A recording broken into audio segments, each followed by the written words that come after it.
amigos telespectadores da Rede Vida de Televisão e do programa O Pão Nosso de Cada Dia. Diácono, sim, estamos vendo os milagres de Jesus, acerca de Jesus. E estamos nos milagres a respeito de que tipo de milagres? Sim, em relação à natureza. Em relação à Bem natureza. colocado. Nós temos agora um outro. Sim. Qual seria? No capítulo 4, né, de Marcos, Sim. a partir do versículo 35, Que fala sobre a tempestade acalmada. Podemos já? Pode. E disse-lhes naquele dia, ao cair da tarde, passemos para a outra margem. Deixando a multidão, eles o levaram do modo como estava no barco. E com ele havia outros barcos. Sobreveio então uma tempestade de vento, e as ondas se jogavam para dentro do barco, e o barco já estava se enchendo. Ele estava na popa, dormindo sobre o travesseiro. Eles o acordam e dizem: Mestre, não te importa que pereçamos? Levantando, conjurou severamente o vento e disse ao mar: Silêncio, quieto. Logo o vento serenou e houve grande bonança. Depois perguntou: Por que tendes medo? Ainda não tendes fé? Então ficaram com muito medo e diziam uns aos outros: Quem é este a quem até o vento e o mar obedecem? Bom, aqui à primeira vista há uma necessidade. De acordo com o texto, estavam numa barca pequena, de 2000 anos atrás, e numa tempestade das que usam acontecer no lago de Genezaré, quando sopra um vento forte, vindo de uma falha dos montes que cercam esse mesmo lago. Eu mesmo já vi uma tempestade assim nesse lago de Genezaré. Certo. E não pudemos descer de barco no porto que imaginávamos descer, porque as ondas eram muito fortes e o barco jogava demais. Mas um barco moderno, um barco a motor. Você imagina não um barquinho desse. Um barco assim, de 2000 anos atrás, a remo. Aparentemente, estavam em perigo. Não te importa que pereçamos? Jesus dormindo? Né? Pois é. Agora, o problema está em que Jesus conjura o mar, como se o mar fosse um ser vivo, não é um ser... É uma maneira de se falar. E diz: silêncio, quieto. E o mar obedece. Este texto aqui se aproxima muito de Jesus que caminha Sim. sobre as águas do mar. Sim, aproxima-se muito. Aproxima-se bastante. Embora ele tenha múltipla atestação, embora a atestação é apenas marciana, mas ele é recapitulado em Mateus e Lucas. Também. Apesar disto, de estar nos 3 sinóticos, eu daria um juízo non liquet. Ué? Como? Por quê? Ou seja, não satisfaz as exigências históricas. Porque ele se parece muito com Jesus que domina as águas do mar. Eu não disse non licet, eu disse non liquet, Sim, o que é um pouco diferente. Eu disse, ele não satisfaz as exigências puramente históricas. Mas é claro que, deixando a história de lado, se é que houve realmente uma tempestade assim acalmada, o texto é profundamente teológico e a pergunta mais importante é a pergunta final: quem é este a quem até o vento e o mar obedecem? Como que andavam com ele? E essa resposta será dada por Pedro no capítulo 8 deste evangelho aqui, versículo 29. Capítulo 8, versículo 29. E vós, perguntou ele, quem dizeis que eu sou? Pedro respondeu, tu és o Cristo. Pronto, aí está a resposta. E aí não foi nem a carne nem o sangue, nem em outro evangelho diz. Está vendo? Por causa disto, eu acho que o texto é mais cristológico, Com certeza. mais teológico, mostrando ou evidenciando os poderes de Jesus sobre as águas, mais uma maneira de se fazer teologia ou cristologia narrando um episódio, narrando um conto. Bem, por que agiam assim? Eles não tinham a nossa cabeça. Eles pensavam como judeus cristãos ou cristãos pagãos, vindos do paganismo, de 2000 anos atrás. Não podemos ler um texto deste como lemos o jornal do dia de hoje. Eles pensavam de maneira diversa, de maneira distinta. Eles tinham mais liberdade, ou se sentiam com maior liberdade, e podia a comunidade cristã criar um conto para transmitir uma verdade de fé. Quem é este, a quem até o vento e o mar obedecem? Agora, eu não sou, aqui neste caso, no caso da tempestade acalmada, eu não sou tão seguro quanto nos outros casos, cujo veredicto foi non licet. Non licet. Isto é, não é para se aceitar do ponto de vista histórico. Aqui eu me contento com non liquet. Poxa, ou seja, não satisfaz as exigências. Porém, pode ser que tenha acontecido. Pelo menos aqui estava em necessidade. E o telespectador já vai distinguindo o que é o necessário e o que não é necessário. E vai sabendo que Jesus agia dentro daquilo que era estritamente necessário. Eu vou tomar um último. Em Marcos ainda? Ele está em Marcos, sim. É a multiplicação dos pães. Que em Marcos e Mateus tem uma duplicação. Capítulo 6, versículo 30, a primeira, e a segunda no capítulo 8, versículos 1 a 9. Interessante, Lucas, que segue Marcos, até aqui, pula do capítulo 6 para o capítulo 8, versículos 11.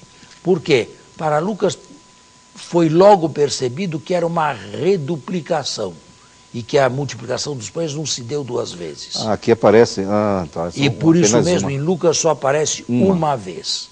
Lucas pulou, é a omissão maior de Lucas, pulando no capítulo 6 da sua cópia de Marcos, pulando de 6 para 8. Bem, aqui o texto é longo e os telespectadores podem ler e nos sobra mais tempo para a explicação, não é?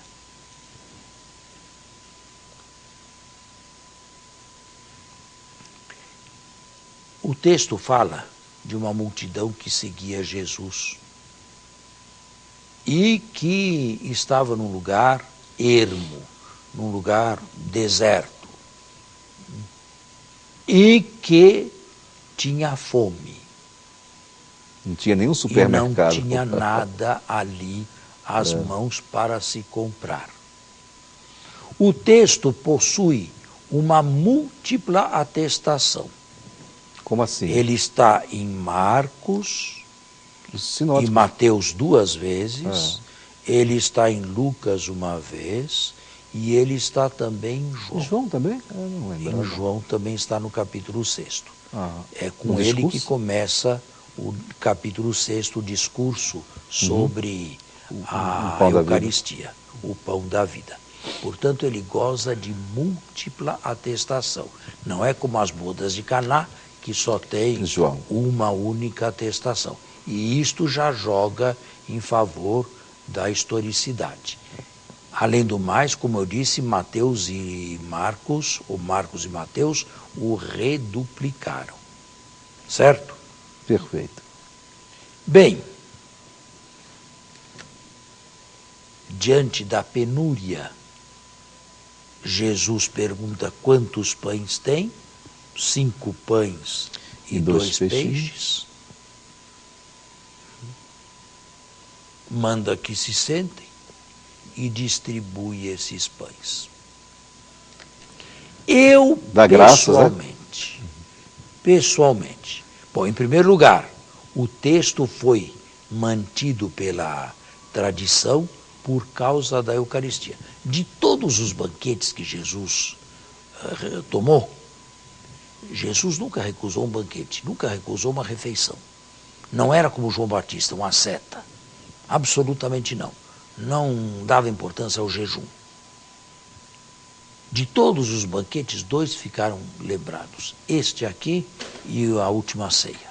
A última ceia. Portanto, a última de diversas. 13 de João, se não me engano. A última de diversas. Não é?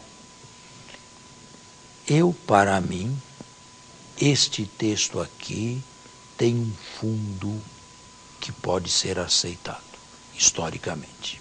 Nós não sabemos mais como reconstruí-lo, mas dada a sua múltipla atestação, eu acredito que além da última ceia, quando Jesus deu um significado novo ao pão e ao vinho, além desta, houve uma ceia, um banquete, feito em um lugar deserto, para diversas pessoas, num ambiente altamente escatológico, e uma ceia extraordinária.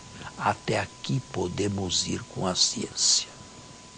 Agora, exatamente como os pães foram multiplicados, só se nós tivéssemos uma máquina fotográfica ou uma filmadora para irmos lá. E olhe. Vamos fazer um intervalo e voltamos. Bem, estamos aqui de volta no segundo tempo. O nosso programa, o que eu expliquei, está claro? Está claríssimo. Aqui deve ter havido, graças à múltipla atestação, embora o texto esteja vazado em termos eucarísticos, eu acredito que as comunidades conservaram a lembrança de um outro banquete, memorável, extraordinário, e o transmitiram como uma espécie de introdução à Eucaristia, como que a dizer-nos que esta multiplicação se continua para nós na Eucaristia, ou nas Eucaristias. Certo? Agora, claro, existem pessoas de outros naipes que dão outras orientações aqui. Por exemplo, uma orientação sociológica. Jesus fez com que cada um abrisse o seu lanche e deixasse a vergonha de lado. Isso aí é sociológico, é puramente, isso aí não entra absolutamente no contexto do texto. Ou então Jesus conhecia um lugar secreto onde se escondiam pães e foi lá buscar. Não. Este sim é um sinal da natureza que eu julgo aceitável. E o meu veredicto seria licet. Aprender essas pronúncias. Ou seja, é lícito supor que tenha havido uma refeição. Ela é multiplamente atestada. E não sou racionalista. E havia necessidade, porque tinham fome e não tinham lugar ali para comprar alimentos. Interessante que eles escutaram Jesus primeiramente, ficaram embevecidos, e por causa disso veio a fome. Esse é escutar, né, Jesus e depois de certa maneira, o tempo passou. Isso. O tempo passou e chegou a tarde e não tinham comido nada. Quando nós celebramos a Eucaristia, não é assim? Escuta primeiro, depois vai e alimenta-se. Eu estou trazendo aqui para para a Santa Missa, Bem, dando um salto aí, né? Já é um salto grande, não é? Um salto mortal. Mas é assim que nós trabalhamos os milagres de Jesus. Porém, fica a nota preliminar da primeira aula, da primeira sessão dos milagres de Jesus. Não sou racionalista, aceito a presença do milagre e do sobrenatural, sou apenas um exegeta, quero ser um historiador sério e quero compreender, e que o telespectador compreenda, que Jesus fazia ou fez alguns milagres, ou diversos milagres, não saberemos nunca quantos, para ir em auxílio das necessidades dos outros. E para anunciar o reino, tá? Principal. Mas sempre socorrendo as necessidades. Ou seja, o reino, quando vier, não tolera pessoas que sofram de qualquer tipo de males. Isso me fez recordar a viúva de Naim, que está em Lucas capítulo 7. Só que essas 3 ressurreições aí de já mortos é a pessoa. já entram no esquema de milagres para as necessidades. Que podemos abordar. O milagre para os necessitados. Eu quis, em primeiro lugar, abordar os milagres sobre a natureza. Podemos recapitular quantos foram? Sim. O peixe. A figueira. Certo, está com boa memória. Que mais? As bodas de Caná. Mas caminhar sobre as águas, né? Caminhar sobre as águas. Depois, a tempestade acalmada. A tempestade acalmada. E agora esse, né? A multiplicação dos pães. Não me lembro se tivemos mais algum. Eu também não me lembro se eu tenho mais algum. Estes são os milagres sobre a natureza. Que nós vimos nos nossos programas. Que foi aqui, que está sendo aqui transmitido. Certo. Bem, agora nós vamos passar para a outra classe. A classe dos milagres a pessoas necessitadas. Isto é, o reino de Deus não tolera pessoas sofredoras. E então Jesus se inclina pessoalmente sobre o sofrimento de alguns e os cura para mostrar o que é o reino de Deus quando ele vier. Não é uma filosofia, não é uma metafísica, não é uma ideologia, é algo bem real e bem concreto que assume o homem como ele é. Certo? Muito amor, muito amor. Certo. Bom, nós temos, dentre esses milagres, nós temos que distinguir exorcismos de curas. Nós podemos falar de exorcismos em primeiro lugar. É que mostra o poder de Jesus sobre o inimigo, né? E depois curas em segundo lugar. Certo. Agora, quero dizer uma coisa aqui. Falando de exorcismos, eu não quero entrar nessa questão que não é minha aqui, que é de teologia, se é o demônio, se não é o demônio, se o demônio estava lá, se o demônio não estava lá. Diversos exorcismos de Jesus, hoje, são considerados verdadeiras curas. Porque naquele tempo, se alguém tinha olhos e não via, era fácil dizer um demônio o cegou. Se alguém tinha ouvidos e não escutava, era fácil dizer um demônio tapou-lhe os ouvidos. Se alguém tinha boca e língua e não falava, está possuído por um demônio mudo. Se alguém se comporta como um epiléptico, o demônio o joga na água ou no fogo. Eu não vou entrar na questão da demonologia, porque isto aqui não faz parte da minha especialidade. Isto aqui eu deixo para um outro programa de um não exegeta, mas dogmático, que falando de angelologia, fala de anjos e demônios. Portanto, eu nem nego e nem afirmo. Eu Entendi. simplesmente assumo o texto como ele está. Algumas curas são verdadeiros exorcismos. E quero dizer mais, que Jesus tenha sido um exorcista, e tenha sido um exorcista com sucesso, é dos fatos mais certos que podemos dizer da sua vida. Que Jesus tem operado curas que os circunstantes, os presentes, e falo como historiador, tenham desde o início julgado um verdadeiro milagre, eu também falo com toda a segurança que pode ter um historiador. Agora, basta examinar texto por texto. Nem todos os exorcismos de Jesus, e começando por eles, nem todos os exorcismos estão escritos ou foram compilados. Muita coisa não foi escrita. Porém, o que foi escrito é suficiente para que nós conheçamos a fama histórica de Jesus como um exorcista.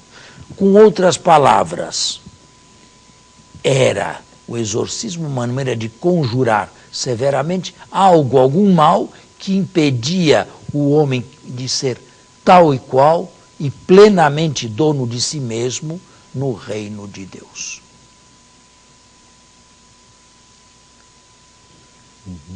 Os nossos telespectadores têm enviado mensagens? Tem, através dos e-mails são diversas mensagens. São? Perguntas sobre a morte, sobre... São várias, são diversas. Bom, agora, por favor, as perguntas sejam bíblicas, não é? Porque eu não quero entrar aqui em questões não bíblicas. Não, mas em relação à Bíblia também fala, né? Ela deu um voo com a pessoa que fez a relação pergunta. ao que nós estamos tratando, não é? Certo. De preferência. Não perguntas aí, outras aí. Fora, né? Por exemplo, se o padre pode casar ou por que não pode casar, isso não tem nada a ver com o meu programa aqui. E nem daria uma resposta aqui, porque cai completamente fora, não é? É preciso que o telespectador aprenda a fazer uma pergunta bíblica. Mas até agora as que eu pude constatar, elas são diretas, né? Elas têm respaldo bíblico. Sim. As que eu pude E nós analisar. vamos respondendo de acordo com as nossas possibilidades, certo? Nós somos dois apenas e nem tudo... Nós não temos uma equipe como gostaríamos de ter por detrás de nós.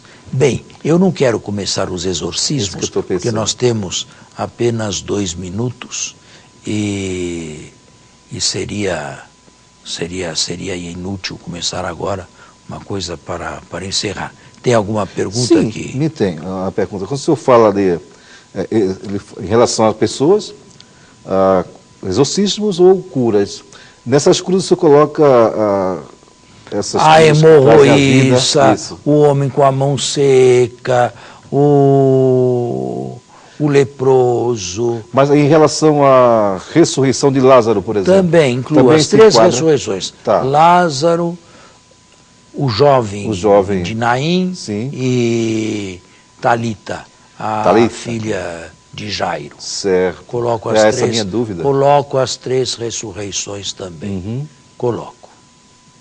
Tá certo. E já posso dizer a respeito de uma, para que o telespectador não faça uma imagem ruim de mim. Com relação à ressurreição de Talita, licet. Licet, quer dizer... Licet. Nós podemos aceitar o fato como real. Isto é, não foi uma história inventada. Tem tudo lá para não ter sido uma história inventada. Você está falando como historiador. Agora, é claro, não tenho a certeza que tem um milagre de Lourdes, não é? Sim, já... Nós estamos a 2000 anos de existência, de distância, e temos apenas o texto. Mas já é alguma coisa eu poder dizer que lá foi constatado pelos circunstantes como alguma coisa miraculosa. Bem, agora o tempo está encerrado, nós terminamos o mês. Hoje é dia 30, não é? Dia 30. Então, está encerrado o mês de julho também. O próximo será agosto. Muito obrigado. Até o próximo sábado, com a bênção, com a graça de Deus, e eu espero que você, telespectador, mergulhe nas páginas difíceis, sagradas da Bíblia. Até o próximo.